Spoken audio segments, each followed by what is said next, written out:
गया था। और इस वक्त की बड़ी खबर जो सामने आ रही है वो ये है कि दोबारा से बिजबिहारा के इलाके में जो झड़प शुरू हुई थी वो दोबारा से इस वक्त चल रही है और तरफैन के बीच एक बार फिर जबरदस्त गोलीबारी जो है वो इस वक्त हो रही है। जहां बात करेंगे जनूबी कश्मीर के दो अजला के अंदर इस वक्त ऑपरेशन, एक जगह अगर सर्च ऑपरेशन जारी है, एनकाउंटर खत्म हुआ, लेकिन दूसरी जगह पर ऑपरेशन जारी है। शुपियान की पहले बात करेंगे तो खट्टीपुरा शुपियान इलाके में जहां कल शाम तकरीबन 5 बजे के करीब फोर्सेज और मिलिटेंटों के दरमियान झड़प शुरू हुई है। वहां पर कल शाम 2 मिलिटेंटों को हलाक किया गया, लेकिन अभी जो खबर मिल पा रही है कि 3 मिलिटेंटों की हलाकत हुआ है। खट्टीपुरा शुपियान इलाके में फोर्सेज और मिलिटेंटों के दरमियान हुई झड़प में 3 मिलिटेंटों को, मकामी मिलिटेंटों को हलाक किया गया। ये कल शाम 5 बजे के करीब ऑपरेशन शुरू हुआ और शाम देर गई जहां पर 2 मिलिटेंटों की हलाकत हुई। उसके बाद जो 1 मिलिटेंट वहां पर था, उनके वालिदैन, उनके घर वालों को वहां पर पुलिस की जानिब से बुलाया गया ताकि वो सरेंडर करें। उन्हें ऑफर भी दिया गया लेकिन उन्होंने वो ऑफर ठुकराया। उसके बाद ही रात देर गई जो है, सुबह जो खबर आई जब ऑपरेशन शुरू हुआ तो उस मिलिटेंट की भी हलाकत हुई है। और साथ ही साथ अगर हम बात करेंगे समथन बिजबिहारा अनंतनाग जिले की बात करेंगे तो वहां पर भी कल शाम इब्तिदाई गोलियों का तबादला हुआ, फिर कुछ देर तक गोलियों का तबादला रुका जरूर, लेकिन रात भर जो है वक्फे से गोलियों का तबादला जारी रहा। और आज अल सुबह जो खबर आई जब ऑपरेशन दोबारा शुरू हुआ तो दोनों के दरमियान एक बार फिर गोलियों का तबादला शुरू हुआ जो अभी भी वक्फे से जारी है। आपको बताते चले कि पिछले 48 घंटों के अंदर जनूबी कश्मीर में 10 मिलिटेंटों को हलाक किया गया है। जानमौला शुपियान में 2 रोज कबल 5 मिलिटेंटों को हलाक किया गया है जो मकामी मिलिटेंट थे। उसके बाद त्राल इलाके में नईबुगोर अमीराबाद त्राल में 2 मिलिटेंटों की हलाकत हुई है जिसमें अंसार गजवतुल हिंद के कमांडर 8 मिलिटेंट और कल जो है अब 3 मिलिटेंट और 3 मिलिटेंटों की हलाकत के साथ ही 10 मिलिटेंटों को पिछले 48 घंटों के दौरान झड़प में वो हलाक हुए हैं। कुल मिलाकर अगर इस रवां साल की बात करें तो एक मुहतात अंदाजे के मुताबिक 30 से ज्यादा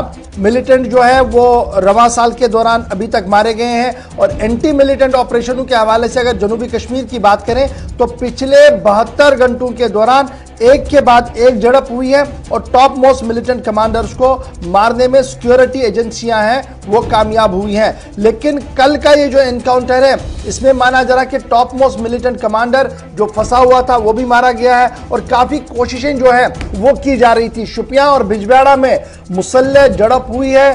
फिलहाल वहां पर मिलिटेंटों के मारे जाने की खबरें सामने आ रही हैं।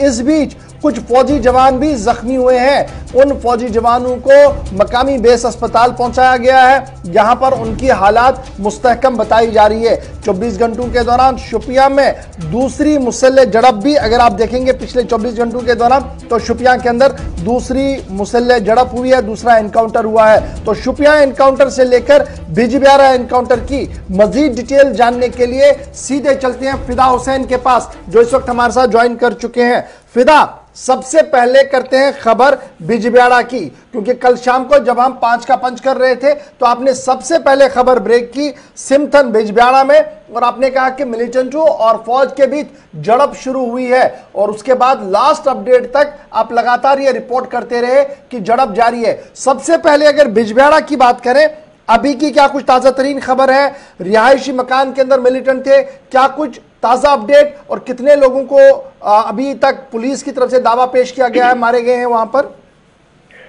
देखिए गौर के मैं बता दूं आपको कि जब हमने कल इस खबर को सबसे पहले ब्रेक किया है उसके बाद जिस घर में वो पनाह ली थी मिलिटेंटों ने और बताया ये गया कि जब वहां पर सिक्योरिटी फोर्सेस पहुंची तो जब मिलिटेंटों को सिक्योरिटी फोर्सेस पर नजर पड़ी तो उन्होंने वहां से दूसरी जगह जो है अपने आप को बचाने के लिए दूसरी जगह वो मुंतकल हुए, लेकिन सिक्योरिटी फोर्सेस थी जिन्होंने उस पूरे इलाके को मुहसरे में ले लिया था। हालांकि ऐसा लग रहा था कि जब इनिशियली में जब कांटेक्ट हुआ था कुछ गोलियों के राउंड जो है वो वहां पे इलाके में सुनाई दी गई थी। उसके बाद जब रात का वक्त हुआ था हॉल्ट पे रखा गया, लाइटें लगाई गई थी और ताकि जो मिलिटेंट है वहां पे वो कहीं भागने में कामयाब ना हो जाए इसलिए दूर दूर तक लाइटें जो है वो नस्ब की गई थी।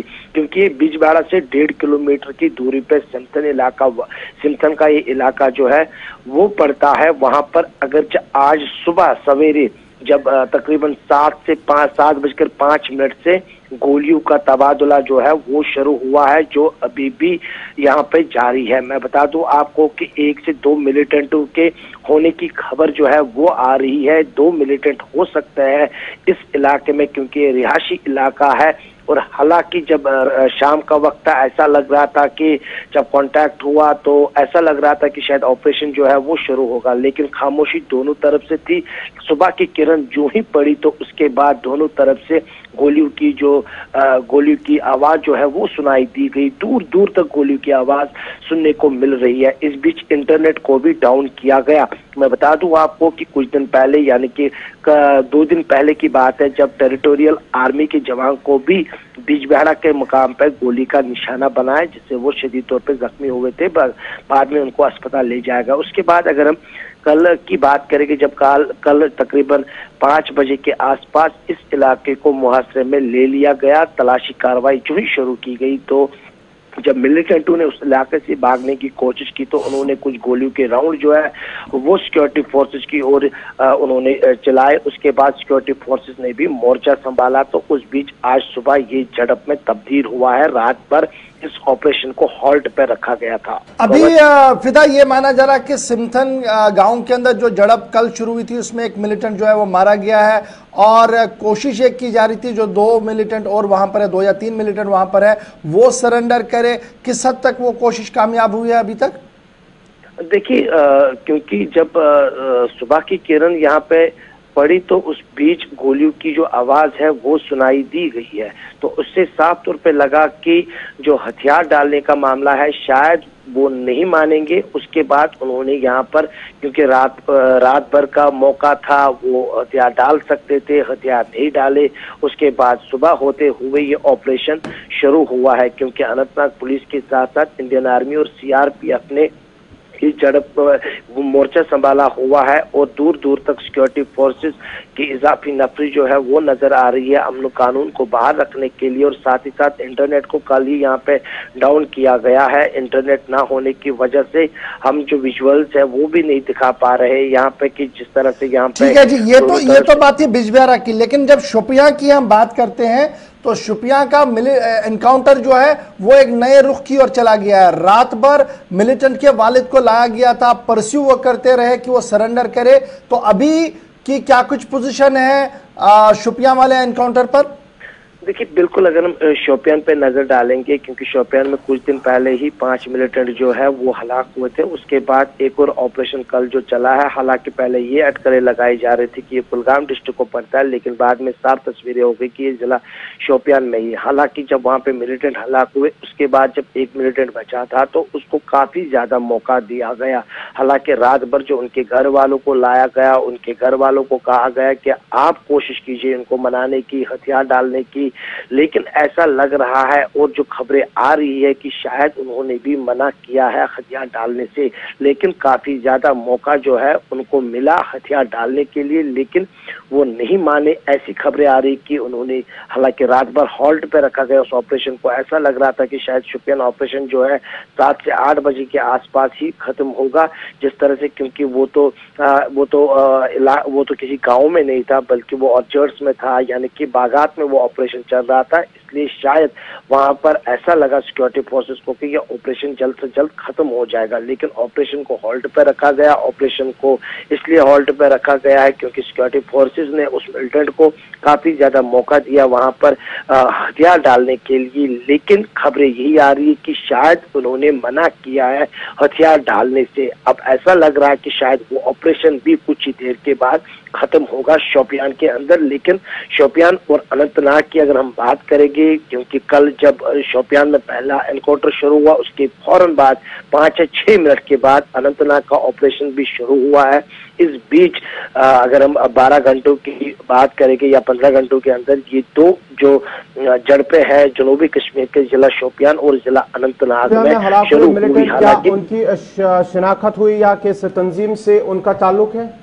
देखिए गौहर की अगर हम शिनाख्त की बात करें कि जिस तरह से हम कल शाम से ही इन खबरों पर लगे हुए हैं, इन खबरों के पीछे लगे हैं कि इनकी शिनाख्त और किस तंजीम के साथ है। हालांकि ऐसे कहा गया सिक्योरिटी फोर्सेस की तरफ से कि जब ये ऑपरेशंस खत्म हो गए उसके बाद प्रेस कॉन्फ्रेंस होगी और प्रेस कॉन्फ्रेंस में ही खुलासा होगा कि किस तंजीम के साथ और कौन कौन मिलिटेंट है, क्या इसमें कोई फॉरेनर है, क्या ये सारे लोकल मिलिटेंट। बहुत शुक्रिया फिदा हुसैन हमारे साथ ज्वाइन करने के लिए। फिलहाल बड़ी खबर जो सामने आ रही है कि दोनों जगहों पर एक जगह पर सर्च ऑपरेशन कंटिन्यू है और दूसरी जगह पर मिलिटेंटों के साथ तसादुम आराई अभी भी जारी है। यानी सिमथन का मकाम जो है वहां पर अभी ऑपरेशन जारी है जो बिजबेहरा का इलाका है, लेकिन शुपियां वाले मामले पर यह खबर सामने आ रही है कि वहां पर सर्च ऑपरेशन चल रहा है और वहां पर लगभग ऑपरेशन जो है वो कंक्लूड हुआ है। लेकिन इसमें सरकारी तौर पर क्या कुछ बयान आएगा वो हम थोड़ी देर में आपको बताएंगे। लेकिन बड़ी खबर यह है कि कल जो ऑपरेशन शुरू किया गया था, एंटी मिलिटेंट ऑपरेशन जो शुरू किया गया था,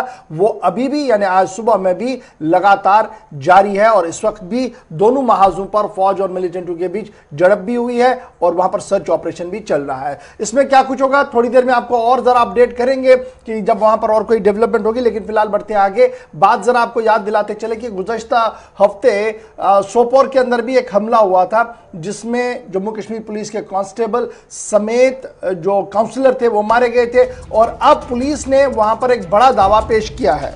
जहां शुमाली कश्मीर के सोपोर इलाके से जो बड़ी खबर है कि पुलिस ने इस सिलसिले में 6 बालाई वर्करों को गिरफ्तार किया है। गुज़श्ता 29 तारीख को जो काउंसलरों पर हमला हुआ था मिलिटेंटों की जानिब से, उसमें पुलिस की जानिब से एक बड़ी कार्रवाई उस वक्त सामने आई है जब उन्होंने पहले एक OGW को गिरफ्तार करने का दावा उससे पूछताछ की है और उसने बड़ा खुलासा करते हुए मजीद जो है 5 बालाई वर्करों को गिरफ्तार किया है। उस हमले में 2 काउंसलर समेत एक पुलिस एहलकार भी जांबाग हुए थे और इस सिलसिले में पुलिस ने कल एक प्रेस कॉन्फ्रेंस के दौरान तफसीलात फराम करते हुए कहा कि किस तरह से 6 जो OGWs हैं, बालाई वर्कर हैं, उन्हें गिरफ्तार किया गया। पहले एक जो है मुलविस अफराद उसको गिरफ्तार किया, उसने बड़ा खुलासा करते हुए मजीद 6 अफराद की गिरफ्तारी हुई है। उन्होंने कहा कि किस तरह से एक मकामी और गैर मुल्की मिलिटेंट ने यह पूरा जो है हमले का मंसूबा बनाया था, उस सिलसिले में जो गिरफ्तारियां भी हुई है और जो गाड़ी उसमें इस्तेमाल हुई, बाइक इस्तेमाल हुई, उसको भी जब्त किया गया है।